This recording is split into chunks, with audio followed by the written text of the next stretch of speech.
pregnant wife thinks millionaire is on a business trip, finds out he secretly married his mistress.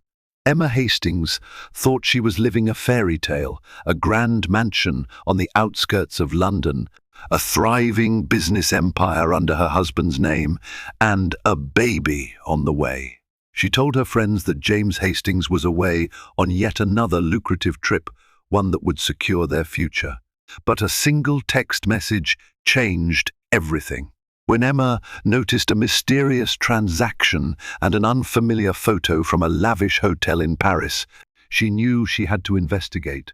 Nothing could have prepared her for the shocking truth. James wasn't just traveling, he had secretly married another woman in a clandestine ceremony. Emma Hastings sat in the sunroom of her expansive Tudor-style mansion, pressing a gentle hand against her burgeoning belly. A swirl of excitement and anxiety welled within her. She was 6 months pregnant with her first child, a baby she and her husband, James Hastings, had eagerly anticipated for years. The morning light filtered through the windows, illuminating the quiet space where she sipped her chamomile tea. It was peaceful, almost too peaceful. From the outside, Emma's life appeared flawless. James, a self-made millionaire, had an impressive portfolio of businesses, including stakes in tech startups in Silicon Valley and luxury property developments across Europe. He often boasted about working with high-profile names like Richard Branson and having once dined at the same table as Elon Musk. But the glamorous veneer of their life always felt slightly surreal to Emma. She came from an ordinary background. Her parents ran a small bookstore in the nearby town of Windsor and had met James during a charity ball. He'd swept her off her feet with effortless charm, donating large sums and promising her the world. For the past few months, James had been jetting off on seemingly endless business trips. "This deal is crucial for our future," he would say, kissing her on the forehead before disappearing into his chauffeured car. Emma, trusting to a fault, never questioned these absences too deeply. She brushed off her occasional pangs of loneliness by focusing on the baby, preparing the nursery, and meeting with the interior designer to make the home baby ready. She believed wholeheartedly that James was doing all of this for them, to ensure their child would never want for anything. She couldn't help but smile when she recalled the early days of their relationship. They were so simple back then: strolls along the River Thames, late-night pizza at small restaurants in Soho, and James's grand gestures of love. He once surprised her with a private flight to Rome, just to see the Trevi Fountain under the moonlight. She had joked that night, "Are you secretly a prince or something?" And James had only laughed. That was the first time she felt a flicker of doubt, but as quickly as it appeared, she brushed it aside. After all, what was wrong with a bit of mystery? Now, as Emma flipped through the pages of a baby name book, her phone vibrated on the table. It was a notification about a pending bank transaction, thousands of pounds spent at the Peninsula Paris. Emma's brows furrowed. She knew James was currently in Singapore, sealing a deal. Yet the Peninsula Paris was definitely not in Singapore. Puzzled, she checked their joint accounts more carefully. Another charge, a luxurious dinner at Alain Ducasse or Plaza Athénée. Alarm bells sounded in her mind. Curiosity turned into a simmering unease. Could there be a simple explanation? Maybe James had transferred money to a colleague or closed a deal in Paris before heading to Singapore. She tried to reason with herself, but as she stared at the glowing phone screen, an unsettling flutter began in the pit of her stomach, a warning sign that her perfect illusion might be crumbling. Anxious thoughts coiled in Emma's mind as she replayed the recent bank statements. If James was truly in Singapore, why were there payments in Paris? Her morning routine was immediately derailed. She set aside her half-finished cup of chamomile tea and paced around the kitchen. Ever since she'd married James, she'd grown accustomed to large and often unexplained transactions. He was, after all, deeply invested in multiple ventures, and business expenses could appear from anywhere at any time. But she couldn't shake this uneasy feeling that something was off about these particular charges. She tried calling James's personal assistant, Clarissa, who was typically forthcoming about James's itinerary. "Hi, Clarissa. How are you?" Emma began, masking her worry with a light tone. "Good morning, Mrs. Hastings," Clarissa replied politely. "I'm quite busy, but I'm all right." "How can I help you? I was just curious if James is still in Singapore." "I saw something odd in our joint account. Some French transactions. Do you know anything about that?" Emma asked, attempting to sound nonchalant. There was a pause on the other end. Clarissa cleared her throat. "I'm not entirely sure about his personal charges, but I can confirm he's scheduled to be in Singapore until the end of the week." Emma frowned. This was the official line then. She thanked Clarissa and hung up, feeling a pang of dread. Clarissa wouldn't lie unless she was instructed to. James was evidently telling his staff the same story he'd told her, which meant either there was a legitimate explanation or he was deliberately constructing an elaborate deception. Emma desperately hoped it was the former. She tried to recall the last conversation she'd had with James. He'd mentioned finalizing negotiations with a tech company. Maybe there was some remote aspect from Paris. A fleeting idea crossed her mind. He might have a mistress, but she dismissed it immediately. James was many things: arrogant, ambitious, sometimes elusive, but an unfaithful husband. She never truly suspected that. Not in their wildest moments of disagreement had he ever given her real cause to doubt his loyalty. Still, the possibility gnawed at her. To quiet her anxieties, Emma decided to speak with her best friend, Sarah Jenkins, who had known Emma since college.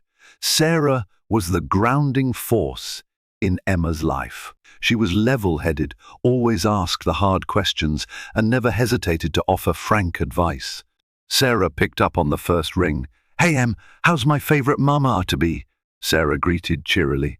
Emma paused, swallowing a lump in her throat. "Fine, but also not so fine. Sarah, I need you to come over. There's something weird going on with James." Within the hour, Sarah arrived at the Hastings mansion, greeting Emma with a concerned hug. They sat down in the living room, an opulent space with marble floors, plush sofas, and a towering fireplace. Emma wasted no time. She explained the mysterious Paris charges, Clarissa's evasive response, and her own growing unease. Sarah listened intently, her eyes narrowing with every detail. "That doesn't sound right," Sarah said bluntly. "James might be telling the truth about some complicated business arrangement, but trust your gut here. This is suspicious." Emma's hand trembled as she reached for her teacup. "I just don't want to believe he'd lie. The idea of infidelity, of him betraying me, feels unimaginable." Sarah placed a reassuring hand on Emma's knee. "Let's find out for sure. We can start by calling his close colleagues. Maybe they'll shed some light on this. Or, if you're up to it, hire a private investigator." Emma exhaled, relieved to have Sarah's support. Her heart pounded at the notion of what she might discover. But she knew one thing: ignoring this could lead to an even darker truth. And with a baby on the way, she owed it to herself and her child to know what James was really hiding. The next few days were a blur of discreet phone calls and hushed meetings. Emma, with Sarah by her side, reached out to a handful of James's acquaintances, business partners, attorneys, even old friends from his days at Oxford, but each conversation led nowhere. They either had no clue about James's current whereabouts or insisted, just like Clarissa, that he was in Singapore on urgent business. Exasperated, Emma and Sarah opted for a different approach, hiring a private investigator. After careful consideration, they settled on a man named Michael Abel. He came highly recommended by a mutual friend of Sarah's, who'd once used him in a complicated family inheritance case. Abel had a reputation for being thorough, discreet, and compassionate, and Emma definitely needed compassion right now. When Abel visited the mansion for their initial meeting, he exuded quiet confidence. Dressed in a tailored suit that hinted at a military background, he spoke in a measured, reassuring tone. "Miss S. Hastings, I'd like to gather as much information as possible, credit card statements, travel records, even phone bills, anything that might help me trace your husband's movements." Emma handed him a neat folder containing all the financial documents she'd compiled. "I don't want to believe anything terrible about James, but I need the truth, no matter how painful." Abel nodded, empathy in his gaze. "I understand. Let's proceed step by step. I'll keep you updated at every turn." Once Abel left, Emma sank into the sofa, consumed by exhaustion. Stress weighed on her, aggravated by her pregnancy. She worried constantly about the health of her unborn child, an invisible spectator to the turmoil. Sarah insisted she rest, plying her with more tea, but Emma couldn't quiet her racing mind. In the midst of this anxiety, James finally called. Late one night, Emma's phone buzzed, startling her. She answered breathlessly. "James?" "Hey, sweetheart," came James's familiar voice. "How's my favorite wife and soon-to-be baby mother?" Emma's heart did a painful flip. "I'm fine. It's so late there." "Are you okay? Where are you exactly?" He laughed, though it sounded forced. "Singapore, of course. Time difference is a killer. I've just been swamped with meetings. I'll be home in a few days, promise." Emma swallowed hard, a storm of conflicting emotions raging within her. Should she confront him now or play along until Abel returned with something concrete? She decided to wait. Accusations without proof would only push him into defensive lies. So she responded softly, "I miss you. The baby misses you." "I miss you both terribly," James replied, the warmth in his tone striking Emma as oddly dissonant. "We'll talk more tomorrow, okay? I love you." Emma mustered a faint, "I love you too," before the call ended. The moment the line went dead, tears welled in her eyes. For a brief moment, the sound of his voice had offered solace. Yet it only deepened the swirling confusion in her heart. As she gazed into the darkened room, the gilded frame of their wedding photograph caught her eye. There they were, James in a tailored black tux, and Emma radiant in her lace gown. They looked joyful, hopeful, but now that memory felt like a distant echo. Emma could only wonder how many lies were woven into the tapestry of their marriage and who might be pulling the threads.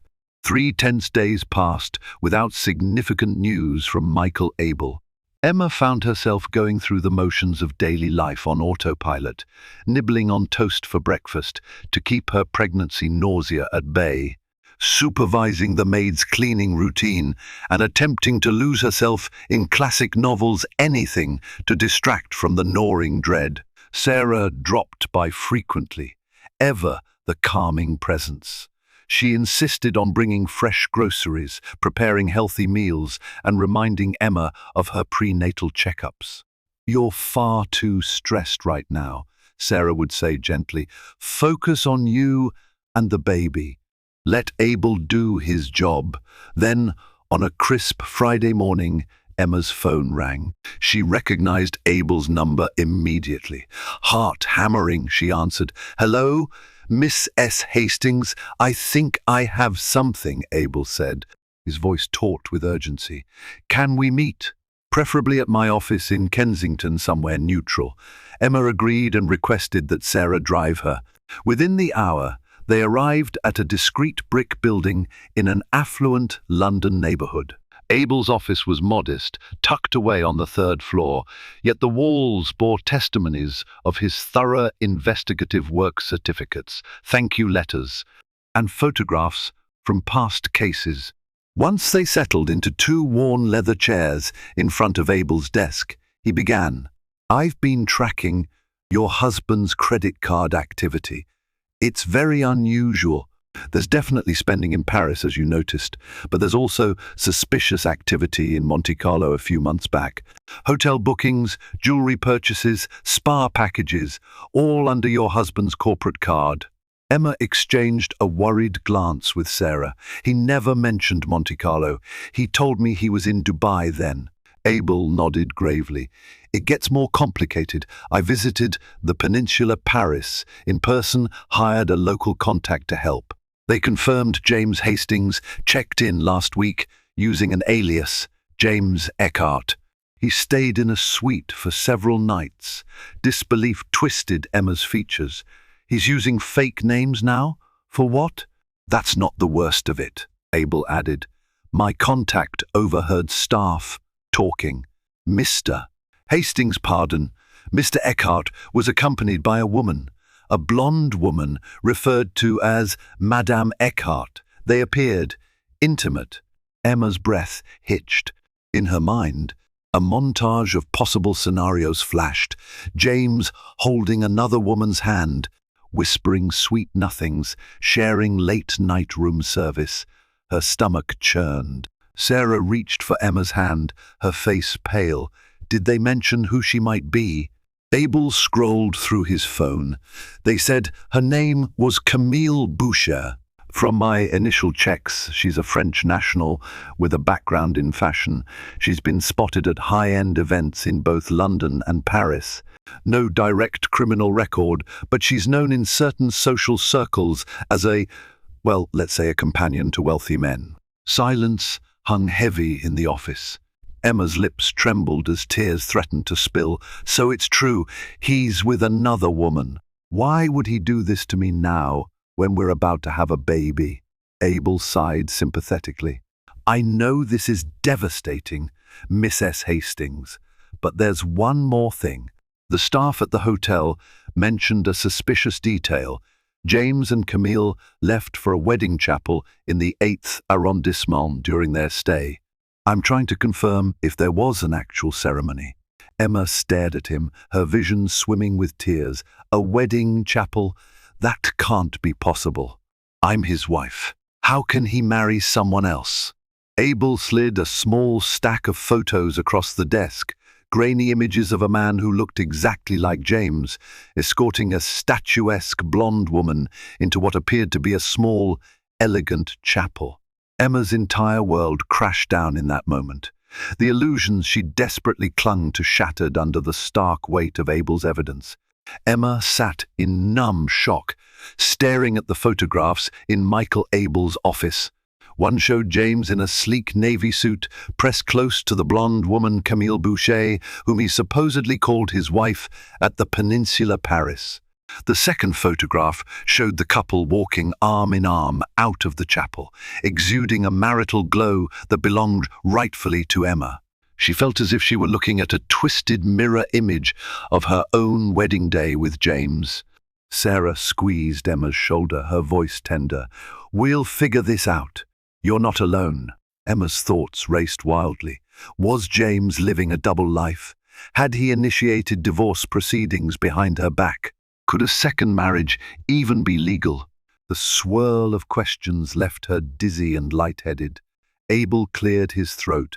I'm still piecing together the details, but from what I've gathered, there's a possibility of bigamy. It's illegal, of course, but not unheard of among the super wealthy who think they can manipulate different jurisdictions.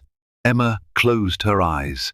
She recalled how James always bragged about his international reach, how he kept private accounts in Switzerland, how easily he traveled from one country to another. Suddenly, it all took on a more sinister undertone.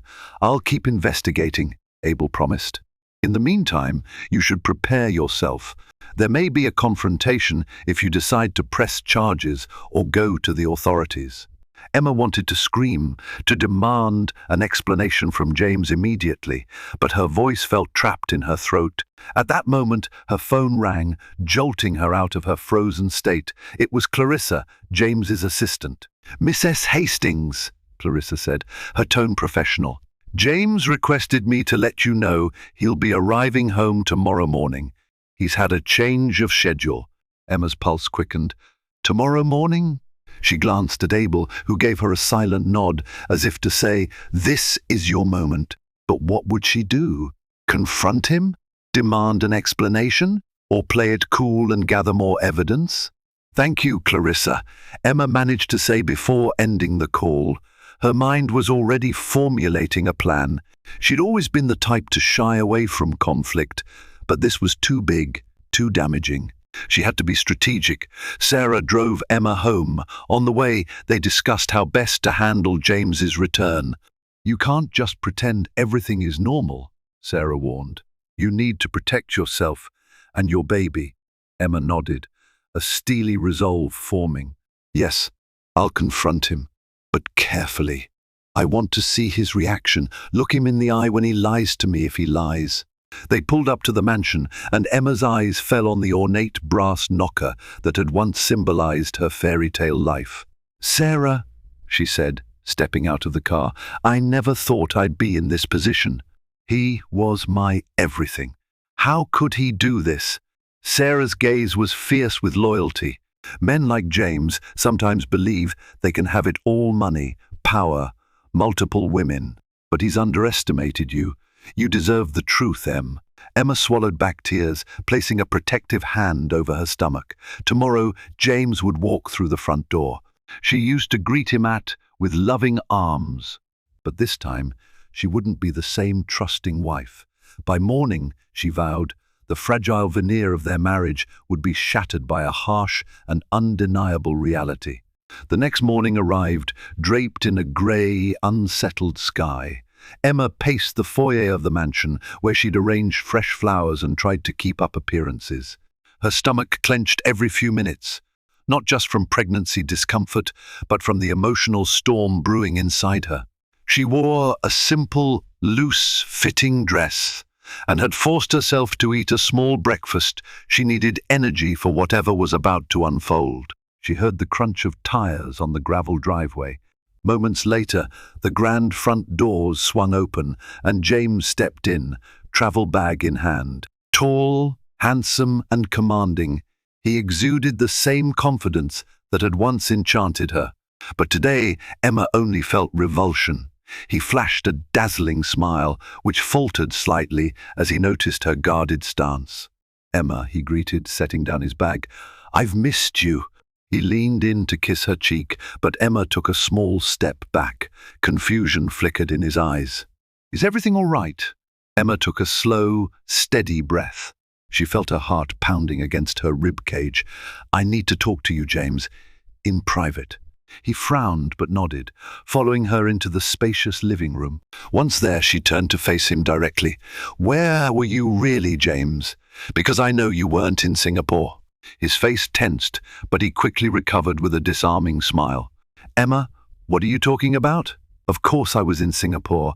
I landed a crucial deal for our future. She inhaled shakily, her voice trembling with anger. Stop lying. I know about Paris.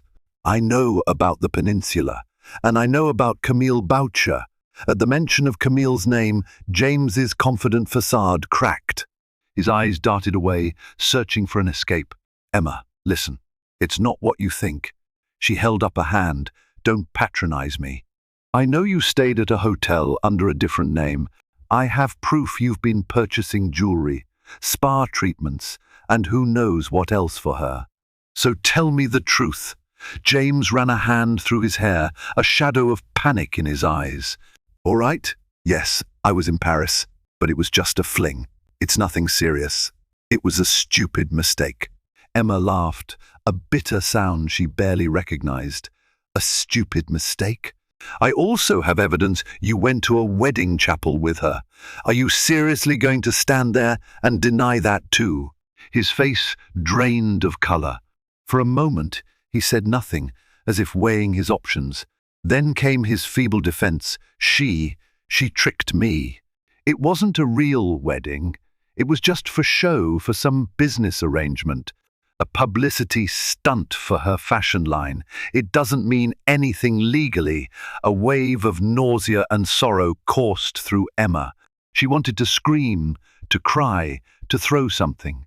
Instead, she forced herself to stay calm, her voice shaking nonetheless. "I am pregnant with your child, James.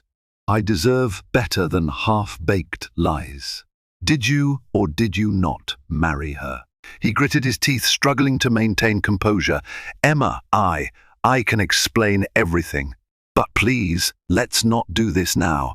You're pregnant. Stress isn't good for you or the baby." Emma glared at him, tears finally sliding down her cheeks. "You should have thought of that before you ran off to Paris. Before you took another woman to a chapel. I don't even know who you are anymore." James reached for her, but she stepped away, her voice cracking. "Don't touch me. Not until you decide to tell me the whole truth." In the silent vacuum that followed, the magnitude of James's betrayal consumed the space. Emma felt like her world was collapsing around her, but a fierce protectiveness for her unborn child sparked in her chest. She would not allow James Hastings or any of his lies to destroy the life she was carrying or the life she had built for herself. After storming out of the living room, Emma headed upstairs to the bedroom she used to share with James. She shut the door behind her, locking it, while James lingered downstairs. He called after her, pleading for another chance to explain, but she ignored him. The nerve of him, to stand there and rattle off excuses after being caught red-handed. She slumped onto the edge of the king-size bed, the same one she'd lovingly picked out for their new home a year ago. An avalanche of memories threatened to overpower her intimate evenings, whispered promises, all overshadowed by his deceit. She pressed a palm against her belly, feeling the faintest flutter of life. That tender sensation fueled her resolve. She wouldn't collapse into despair. She needed answers, and she needed a plan. Sarah arrived shortly afterward, alerted by Emma's frantic text. Emma unlocked the door to let her friend in, and upon seeing Emma's tear-streaked face, Sarah enveloped her in a comforting hug. "How did it go?" Emma recounted James's defensive reaction, every hollow denial and contradictory explanation. Sarah's eyes darkened with anger. "He's playing you. I'm so sorry, Em." A firm knock on the bedroom door startled them. "Emma? Sarah?" James's voice quavered slightly. "We need to talk, please." Emma exchanged a glance with Sarah before unlocking the door. James stepped in, his usually impeccable hair disheveled, dark circles under his eyes. He looked like a desperate man. "Emma, I'll tell you everything, I swear," he began, voice trembling. "I admit I was seeing Camille. It started as a fling, but then she threatened to expose personal details about me if I didn't marry her. I have business rivals who would leap at the chance to ruin me if certain information got out." He sank to his knees, clasping Emma's hands. "It was never real. It was more like a forced arrangement, a way to buy her silence. I swear I never intended to betray you so deeply." Emma's instincts warred within her. Part of her wanted to believe him. James was a shrewd businessman and might have entangled himself in a blackmail scheme. But she also sensed a deeper layer of deception. "Why didn't you come to me? Why not seek help from lawyers or the authorities?" James's voice cracked. "I was ashamed and afraid. I was worried you'd leave me, or the scandal would put our finances and your health at risk. I thought I could resolve it quietly." Sarah, arms crossed, regarded him with visible skepticism. "So you decided marrying your mistress was the best solution? That's absurd." James grimaced. "I know it sounds insane, but I was desperate. Camille has something on me. She threatened to leak it if I didn't comply. But I promise, Emma, it's not a legally binding marriage. It was a ceremony, not recognized here in the UK, not recognized anywhere official. It was just for show." Emma's stomach clenched. "Show or not, you still walked down an aisle with someone else. Do you realize how that makes me feel? You humiliated me, James. You risked our entire future." James's eyes shimmered with tears. "I know. I'm so sorry. I'll do anything to fix this, anything. Please, just give me a chance to make it right." Emma studied him, searching for sincerity behind those desperate eyes. She couldn't decide if she saw genuine regret or just fear of consequences. Her heart ached to salvage their marriage, to protect the dream she'd cherished, but she couldn't ignore the glaring betrayal. Sarah reached out, resting a hand gently on Emma's shoulder. Emma exhaled a shaky breath, tears slipping freely down her face. "You want a chance to fix this? Then start by being truthful. Tell me everything about Camille, about this so-called wedding, and about the blackmail. If I catch even one more lie, James, we're done. Do you understand?" James nodded, a flicker of relief crossing his features. "I understand." Yet even as he spoke, an uneasy doubt lingered in Emma's mind. Could she truly trust a man who had already woven so many layers of deception? And what new horrors would be revealed once the full truth came to light? Over the following days, Emma and James coexisted under the same roof in a tense truce. He confided details of his alleged entanglement with Camille Boucher, painting her as a cunning opportunist who preyed on wealthy men. According to his account, Camille had found incriminating documents related to one of James's early business ventures, documents that, if leaked, could spark a damaging legal investigation and severe financial losses. Fearing scandal, James claimed he had gone along with her demands, culminating in the sham marriage ceremony. Although Emma insisted on verifying every shred of information, part of her secretly hoped that James's version was true, that he wasn't the heartless bigamist she initially believed him to be. After all, she still loved the man she had promised to spend her life with. She kept in close contact with Michael Abel, who was gathering more facts about Camille's past. Abel confirmed that Camille had a history of involvement with affluent men. Yet, as thorough as he was, he also couldn't rule out James's complicity. The paper trail hinted that James had willingly indulged her for quite some time before the so-called blackmail. In the midst of this uncertainty, Emma felt her pregnancy weigh on her more heavily literally and figuratively. Her stress levels soared, and she developed frequent headaches and bouts of insomnia. She worried incessantly about the baby's well-being. The one bright spot was a routine prenatal appointment that Sarah insisted on accompanying her to. Hearing the baby's heartbeat, a reassuring, rhythmic pulse, filled Emma with renewed determination. Whatever happened, she would protect this child. Meanwhile, James did his best to display remorse, doting on Emma with lavish gifts and heartfelt apologies. He prepared gourmet dinners or ordered takeout from their favorite restaurants, the Savoy Grill, the Ritz, even shipments of specialized chocolates from Belgium. He hired a private yoga instructor to help Emma relax. While these gestures were comforting on the surface, Emma questioned if they were genuine attempts at amends or calculated efforts to regain her trust. Late one afternoon, Emma decided to confront the specter of Camille head-on. She dug through James's suitcase that he had brought back from Paris. Beneath neatly folded suits, she discovered a small black velvet box. Inside was an opulent emerald necklace, clearly not her style or something James would buy for Emma. Her heart dropped. A gift for Camille, no doubt. She marched downstairs and found James in the study, reviewing some documents. "What's this?" Emma demanded, brandishing the necklace.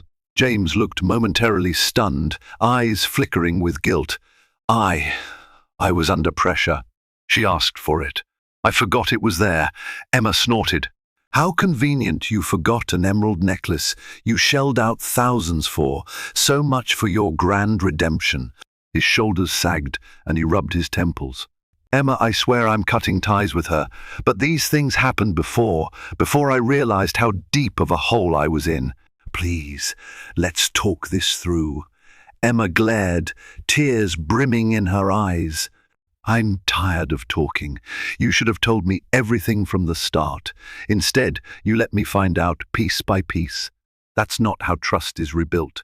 She stormed away, leaving James in the study. The necklace dangled from her hand, like a tangible reminder of how Camille, this invisible, manipulative figure, still cast a long shadow over their marriage. And though Emma wished she could simply cast that shadow aside, the reality was far more complicated. As each new disclosure painted a picture of betrayal and manipulation, Emma wondered if her love for James was enough to withstand his entangled lies, or if it was time to break free from a marriage built on illusions. It happened on a drizzly Wednesday morning. Emma was seated in the drawing room, absently reading a baby development article on her phone, when the doorbell rang. She expected a delivery or perhaps a visit from Sarah, but as soon as she opened the door, a jolt of shock coursed through her. There stood Camille Boucher, a striking blonde, wearing a chic designer trench coat, her Parisian elegance impossible to ignore even in the pouring rain. Water droplets glistened in her perfectly styled hair, and her fierce gaze unsettled Emma immediately. "May I come in?" Camille asked, her English tinted with a French accent. Her tone wasn't pleading but self-assured, as though she had every right to be there. Emma's first impulse was to slam the door in her face, but curiosity and anger got the better of her. She stepped aside, letting Camille in. A swirl of tension filled the foyer as Camille removed her coat, revealing a form-fitting dress that screamed high fashion. "What do you want?" Emma demanded, her voice trembling with fury and the shock of seeing her husband's mistress in their home.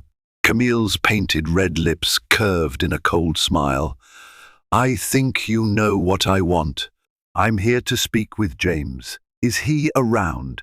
Emma folded her arms protectively over her belly. "He's out." "Not that it's any of your concern." Camille strolled through the foyer, letting her eyes roam over the opulent decor. Lovely house. Some might call it a bit too grand, but I suppose that's James for you. Everything in excess. Emma's patience was thinning rapidly. "Is there a particular reason you're here, or do you simply enjoy taunting a pregnant woman whose husband you lured away?" Camille's gaze flickered, but she remained composed. "Let's not pretend I'm the only villain here. James had a role to play in this. He pursued me just as much as I pursued him. You think I forced him into that wedding chapel? Maybe he had his reasons, but it wasn't all me." Emma bristled, her heart pounding. "He said you blackmailed him, threatened to expose certain business dealings." Camille let out a short, crystalline laugh. "Is that what he told you? Mon Dieu, I'm not surprised. James is nothing if not resourceful at rewriting the truth to suit himself." Emma stared at the woman who had upended her life, noticing details that made her skin crawl: the faint whiff of an expensive perfume, the perfect manicure, the arrogance in her posture. She wanted to scream at Camille, blame her for everything, yet a sliver of doubt wove through her anger. How many lies had James spun? Camille stepped closer, her voice softening marginally. "You should know, Emma, that James promised me a life. He wanted to expand his empire in France, use me to tap into certain circles. I had no illusions that he would drop you immediately, but I didn't expect him to keep me hidden forever. I'm not some casual fling." An ache gripped Emma's chest. "You're lying. He claims you forced him to marry you." Rolling her eyes, Camille reached into her handbag, extracting a folded piece of paper. She offered it to Emma. "Here's a copy of the prenuptial contract. Look at his signature and read the terms. Notice that every line is in his favor. Does that look like the work of a man forced against his will?" Emma's hand shook as she took the document. She scanned the lines, her stomach churning. The terms indeed heavily benefited James. This was far from a typical blackmail scenario, but was it conclusive proof? "You're a snake," Emma spat, though her voice wavered in uncertainty. "He's probably manipulated you as much as he's tried to manipulate me." Camille sighed, as though disappointed. Think what you want. I came here to have a civil conversation with James about what's next for us. But I see he's conveniently absent. Tell him I stopped by, won't you? She turned to go, then paused in the doorway. And Emma, I hope you realize James might look like Prince Charming, but he's anything but. Good luck raising that child. You'll need it. With that, Camille slipped out into the drizzle. Emma slammed the door behind her, pressing her forehead against the cool wood. Her pulse hammered in her ears. The confrontation left her reeling, her confusion magnified tenfold.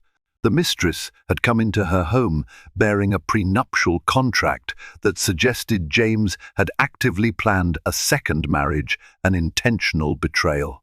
Now Emma was faced with contradictory stories. Whose deception was deeper, James's or Camille's? All she knew for certain was that her once golden marriage was corroding with every revelation, and she wondered if there was a single shred of truth left to cling to at all. James arrived home an hour after Camille's unannounced visit. He walked in casually, carrying a fresh bouquet of roses, only to be greeted by Emma's piercing glare. She stood in the foyer, arms folded over her chest, the copy of the prenuptial contract in her trembling hand. She was here, Emma said, her voice low and brimming with fury. Camille. James's eyes widened. What? She was here? Why?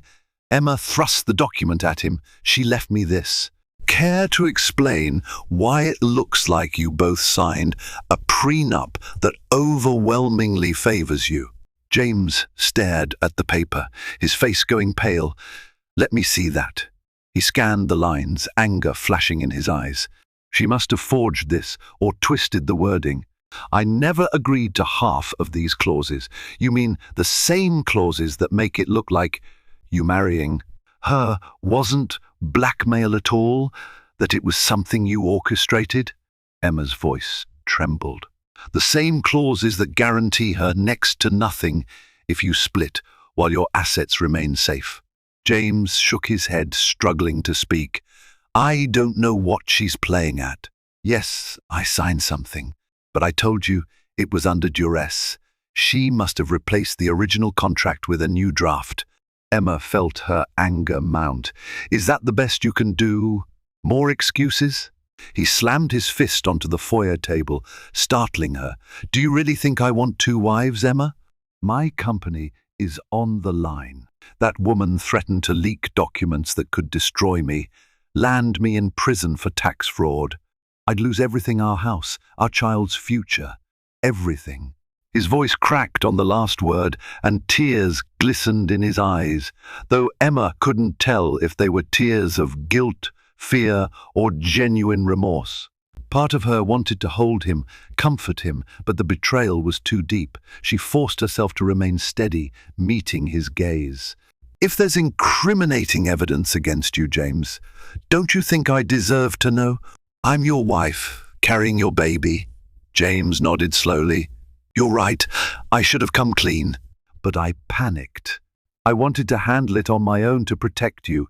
Emma's eyes stung with tears. Well, you failed, miserably. He reached for her, but she stepped back. The distance between them felt chasmic. Tell me one thing, Emma demanded. When you walked into that chapel, was there even a moment you thought of me?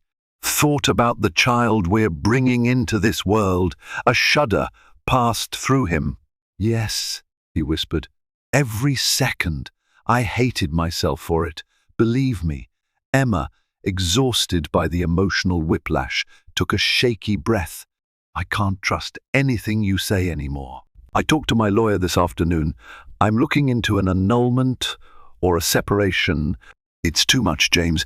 He froze, the color draining from his face. Emma, no, don't do that. I'll fix this. I just need time. She shook her head, tears finally breaking free. Time? Every hour that passes reveals another lie. Every day, this noose of betrayal tightens. I won't let our child be born into a storm of deception.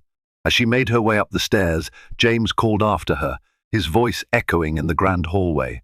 She didn't look back. It struck her that the lavish mansion, once filled with love and laughter, now felt suffocating, an empty palace built on a foundation of deceit.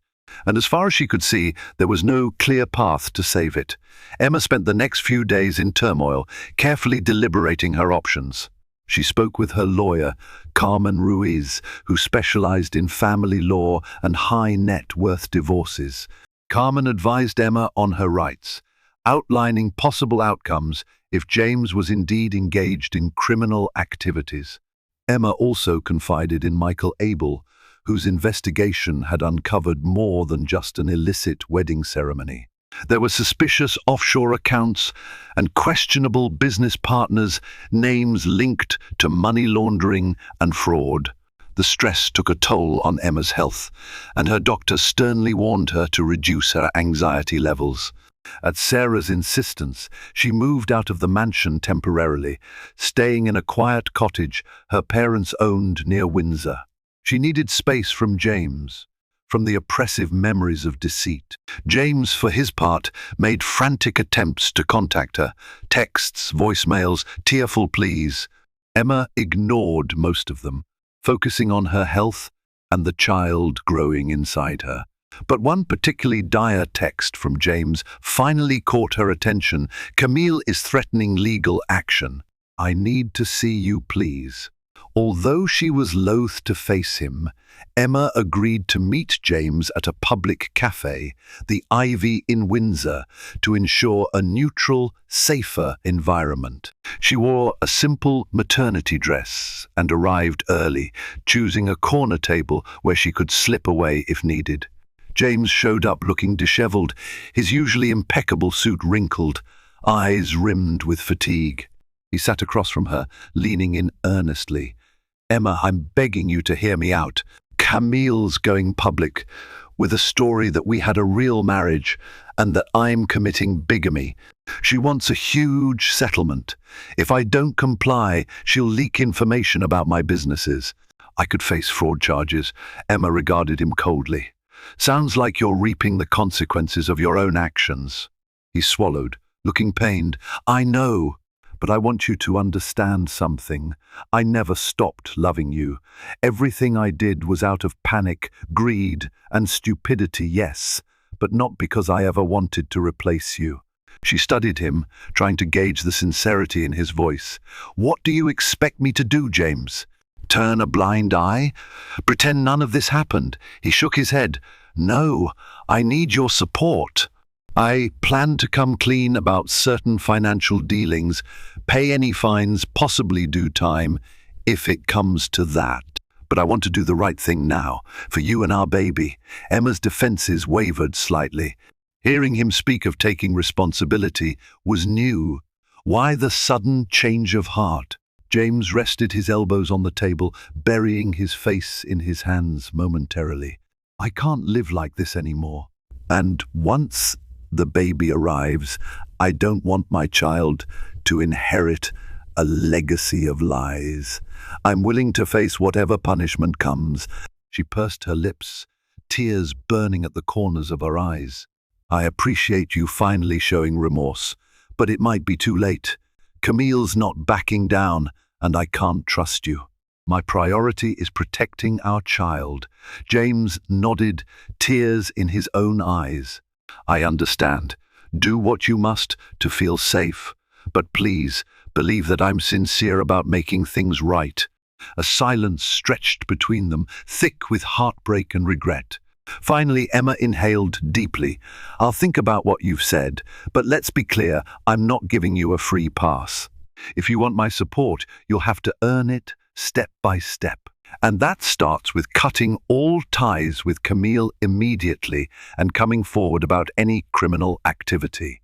James's eyes shone with determination. "I will, I promise." Emma's gaze dropped to her belly. For the sake of the life inside her, she hoped James truly meant it this time. Because one more betrayal, one more lie would irrevocably shatter whatever fragile threads remained between them. Over the next few weeks, events unfolded at a breakneck pace. James, armed with renewed resolve, initiated contact with his lawyers and financial advisors to set in motion a series of damage control measures. He disclosed certain offshore accounts, provided evidence of questionable deals, and indicated his willingness to cooperate with any pending investigations. Carmen Ruiz, Emma's lawyer, monitored these moves closely, safeguarding Emma's interests at every turn. Camille, furious at James's about-face, filed a civil suit in France, alleging emotional distress and breach of contract. In sensational press interviews, she paraded around as James Hastings's legitimate wife, brandishing the fraudulent prenuptial papers like a trophy. Tabloid headlines blared, "Millionaire bigamist. Hastings scandal rocks high society." Emma, deeply shaken by the publicity, took every precaution to shield herself. She deactivated her social media accounts, avoided unnecessary public appearances, and remained in contact with her parents, who formed a protective circle around her. Throughout this maelstrom, James tried to show Emma he was serious about regaining her trust. He gave her full access to every piece of financial documentation. He faced the public backlash head-on, refusing to deny or downplay his role in the fiasco. In a surprising act of contrition, he appeared on a respected news program, stating plainly, "I have made grave errors in judgment. I'm prepared to accept the legal and moral consequences."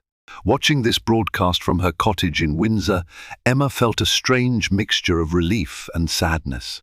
She believed that James was finally learning accountability, but the cost had been astronomical: their relationship, their peace, their privacy.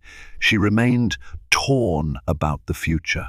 On one hand, James's public confession and willingness to face potential indictments stirred a glimmer of the old love she once knew.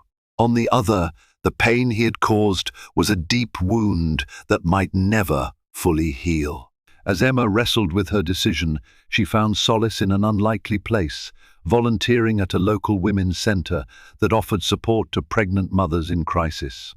Inspired by her own ordeal, she wanted to help those who lacked resources and support systems. She spent hours listening to their stories, providing small comforts like baby clothes and emotional companionship. Oddly enough, it grounded her, reminding her that she was not alone in facing complicated life struggles. Finally, at 8 months pregnant, Emma knew she had to choose what kind of environment her child would be born into. She arranged one last meeting with James, this time at her parents' bookstore, a cozy, familiar haven where she'd grown up amid shelves of literature. James arrived looking somber but more collected than she'd seen him in weeks. They sat in a quiet corner, the scent of old books enveloping them. Emma's parents discreetly kept their distance, allowing the two to talk privately. "I'm due in a month, James," Emma said softly, resting her hands over her rounded belly. "And a part of me wants our child to know their father, but I need to be sure you're truly changing." James nodded, his voice low.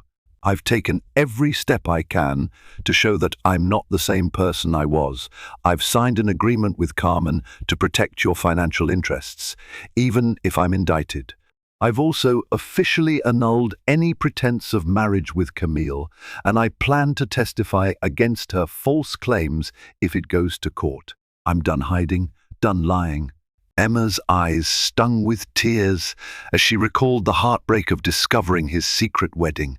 She still couldn't entirely fathom how their once beautiful love story had spiraled into such chaos. "Words aren't enough this time," she managed to say. "If we move forward, it has to be with absolute honesty. No more secrets, no more illusions." He reached across the small table, gingerly placing his hand over hers. "I know. I swear on our child's life, I'll do whatever it takes to heal the damage I've done." They sat there for a moment, sharing a fragile closeness. Emma recognized that forgiveness, if it came, would be a slow, complicated journey. She doubted she could ever fully forget the betrayal, but she also knew that her heart, despite everything, still yearned for the man she had first fallen in love with. Maybe, in time, she could learn to trust him again. As James stood to leave, he placed a gentle kiss on her forehead, a gesture that once felt so natural, now loaded with painstaking effort. "Thank you for giving me a chance to make amends," he whispered, voice trembling with earnest emotion. Emma only nodded, tears trailing down her cheeks. When she closed her eyes, she felt a faint kick from within her womb. A new life was on the horizon, a life that would require both parents to be strong, honest, and united, or at least learn how to cooperate for the child's well-being. In the end, Emma realized she was stepping into uncharted territory. She didn't know if she and James would reconcile fully, or if she'd eventually decide to raise her child on her own. But one thing was certain: the illusions that once enveloped their marriage had been shattered. What lay ahead was a future that demanded truth, transparency, and, perhaps, a second chance if both of them were brave enough to embrace it. Thank you for following Emma's turbulent journey, a story of love, betrayal, and the courage to search for truth when illusions crumble. As we've seen, life can change in an instant, and sometimes those closest to us harbor secrets we never imagined. Yet Emma's determination to protect her unborn child and seek honesty reminds us that even in the darkest times, we can find a path forward by confronting hard realities and choosing what's best for ourselves and those we love. If you found value in this emotional roller coaster, please show your support. Like, share, and subscribe to our channel so you won't miss future stories of resilience, transformation, and hope. Together, let's keep exploring life's hidden twists and the power of standing strong, even when betrayal seems to overshadow everything. Thank you for watching. And remember, truth might be painful, but it can also set us free.